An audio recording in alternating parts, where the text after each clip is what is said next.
This is the CPU or the processor. Here we have the GMCH or the NOT bridge.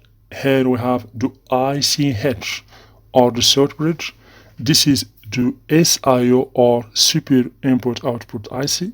Over here we have the keyboard controller. This is the audio controller IC. Here we have the RAM, random access memory. Here this is the RAM slot, as you can see. This is tantalum capacitors.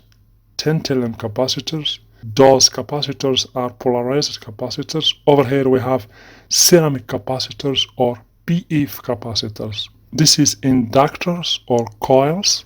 Over here we have the electrolytic capacitor, as you can see, with plus and minus.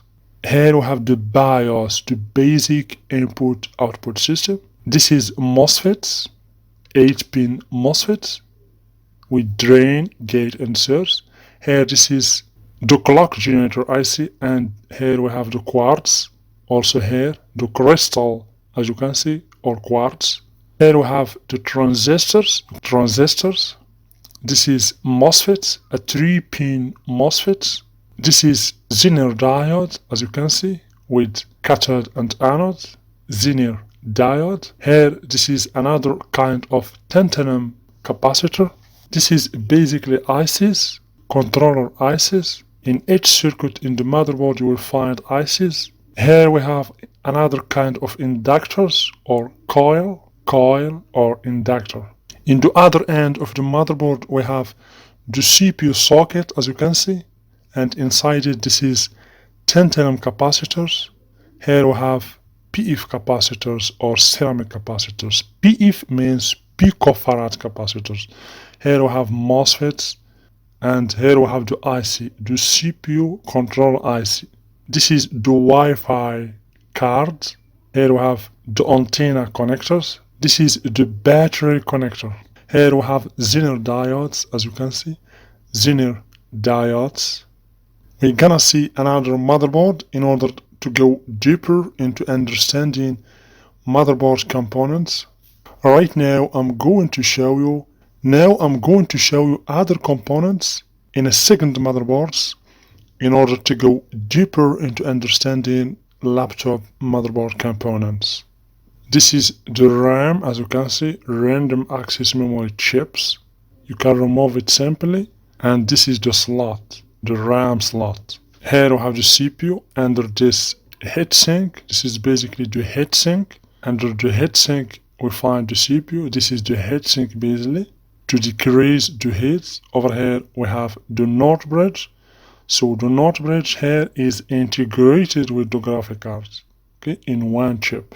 This is the SOT bridge or the ICH, input output controller hub. Here this is the CMOS battery, as you can see, CMOS battery with plus here, as you can see, and minus here. This is the Wi-Fi card, another Wi-Fi card with two connectors, G1 and G2, or the main connector and auxiliary connector. Here this is the ODD connector or optical disk drive connector. Here we have the HDD or hard disk drive connector.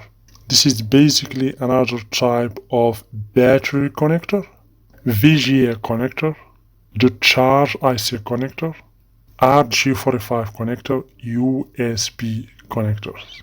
This is audio connectors. This is USB control IC with the capacitor, and another USB control IC. If you have a bad USB, you should check that IC. This is RG45 IC for network or Ethernet. Inductor, another kind of inductor. Crystal oscillator. Its reference in the motherboard is X or Y. Audio control IC. This is resistors, as you can see, SMD resistors. BIOS, always the BIOS is marked with a color, a paint. Here we have a blue color, a BIOS with 8-pin. The BIOS is always bigger than the MOSFET in terms of size. This is current sense resistor. Over here we have network resistors. Okay, Over the RAM network resistors, a combination of many resistors. In order to gain space, we use this kind of resistors in order to gain space in the motherboard. Controller IC, the power circuit of the processor, where we have MOSFETs, control IC, ceramic capacitors, and also polarized capacitors or tantalum capacitors. This is basically the buses or the lines, the data and power lines in the motherboard, as you can see. And for this tin bus, this is basically the ground. Okay? The tin bus refers to the ground, and this buses refer to data.